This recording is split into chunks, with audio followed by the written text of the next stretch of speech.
Married at First Sight UK, Episode 15, Part 2. Our next homestay is with Morag and Luke. This is Morag going to Luke's place, which is in Wales. Already, this has started on a negative note.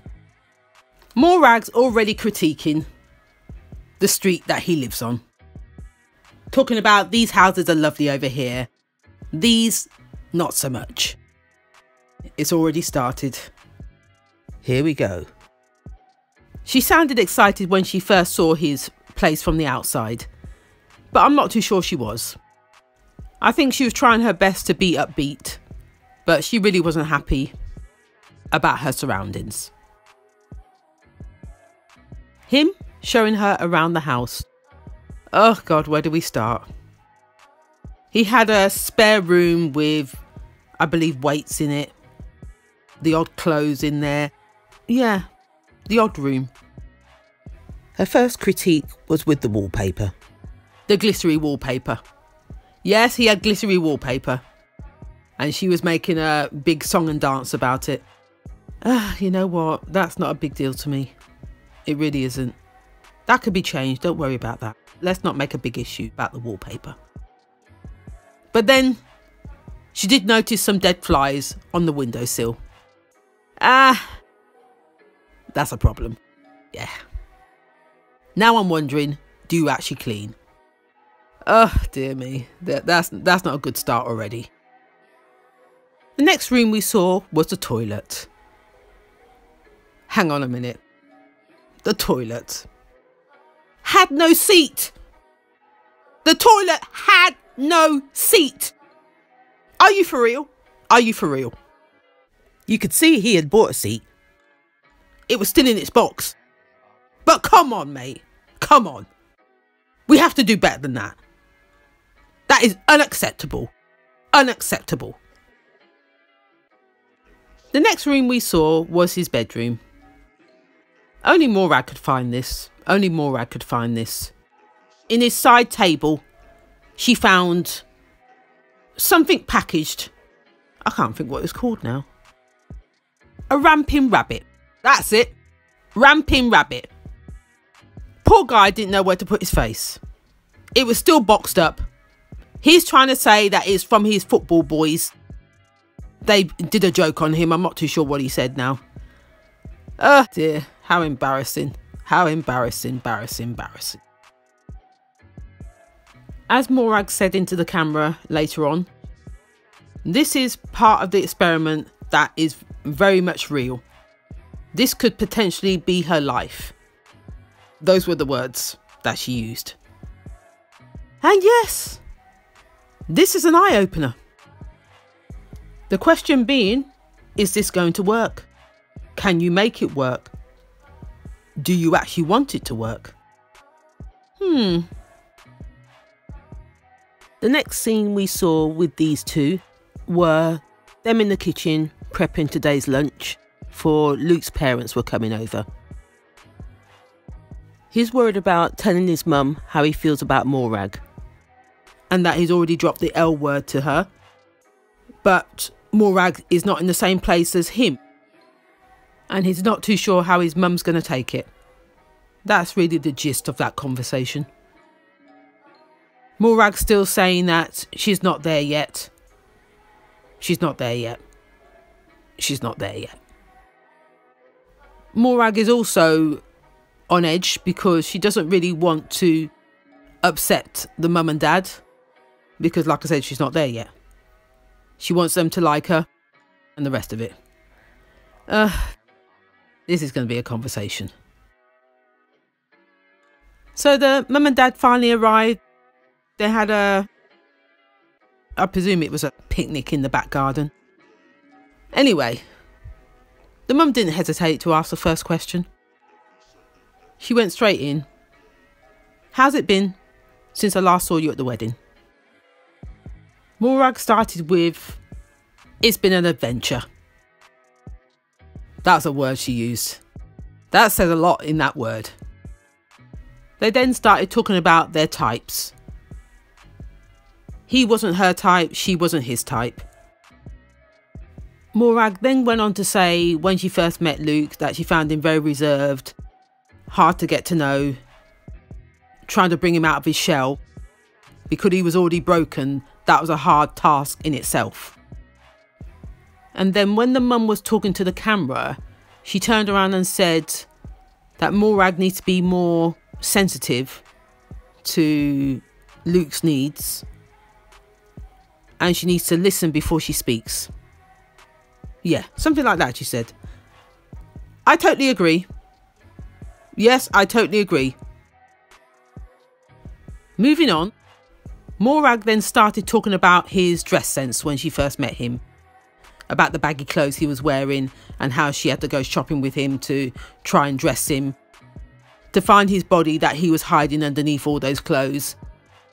And then when the mum was in front of the camera, she said that Morag needs to be a little bit more subtle. Again. No filter, she just straight in, says it as it is. And yeah, I'm with the mum. You just need to be a little bit more subtle in how you approach certain topics, how you make that person feel. Sometimes she's a little insensitive. Yes, she is.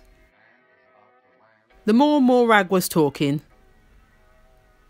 I could see the mum intervening in certain things and saying, please don't lose yourself. As in, she's talking to her son now. And he's saying, no, I won't, but she's bringing out the better side of me. Yeah, he was convincing himself that was the case. And I think she has in a way. She has brought him out of his shell a little. But the mum's very concerned at the same time. Don't lose yourself.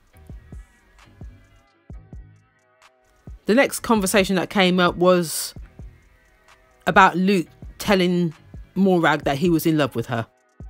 The mum was quite shocked. She does wish the best for them, but at the same time, she's wondering why Morag doesn't love her son back. Yeah, she said it stings. For someone not to say it back, it stings. The next shock revelation was about the kids thing. He's now telling his mum that he no longer wants children. The mum's like, what are you talking about? Her face just said it all. She's looking at Morag to think, what have you done to my son? And at the same time, she's saying, but hang on a minute. When you went into this experiment, this is what you wanted, the wife and children. Now, where has it all changed? As you can hear, Mummy is not happy. Mummy is not happy. Luke then went on to explain his reasoning behind that, and that seeing all his friends get married off and have families, he was saying to himself, that's what I want. But now he's in this experiment, all he really wanted was a partner. That's what he's saying. Oof. I'm not sure I'm buying that. Because hang on, let me just get this straight. Weren't you in a relationship before you came into the experiment that broke up how many years ago? And I'm sure children were a topic then. You wanted a family then. So how is this different? I'm confused. Morag then went on to explain that when she first met Luke and they were talking about children and that she didn't want kids, she was afraid that he was saying that he didn't want kids because of her. But as time has gone on, she can see that this is really what he doesn't want. He doesn't want children. Mum thought that Morag was talking sense initially. She was expecting her to say something different, but it didn't turn out that way. So she's got doubts. I've got doubts. We've all got doubts.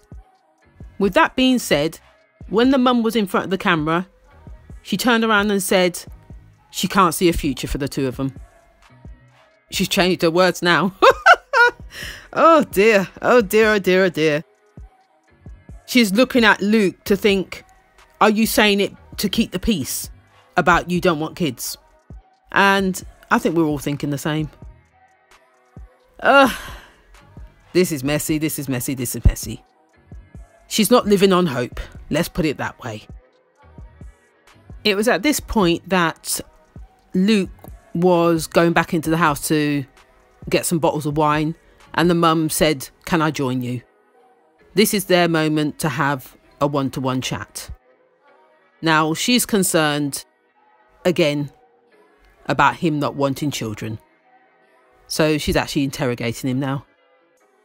The first question that the mum asked was, "I need to know what's changed."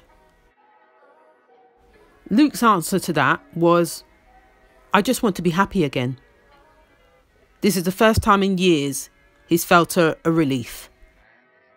And then the mum came with another question. Generally, hand on your heart, at this moment, is that what you want? And he agreed, at this moment. So that could all change. Those words are significant. At this moment. Not saying that he won't change his mind further down the line. That's questionable. That's questionable. And as the mum said, that's what concerns me. That is what concerns me. His answer behind that was, "I genuinely like making Morag happy. It makes me happy." Nah. We don't do that. We do not do that. It's not about making the other person happy. You have to be happy within yourself before you can make anybody else happy. Don't do that.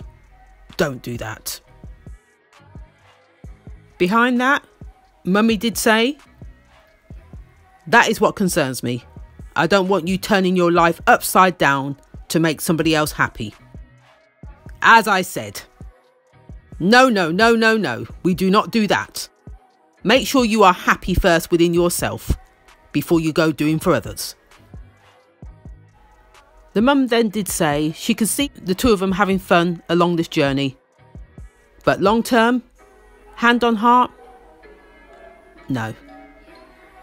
She can't see it lasting. That's virtually what she said. Mummy knows. I know. We all know. It's not going to last. So on that note, I'm going to leave it here. If you like what you've heard, please like, comment and subscribe. And I'll see you next time.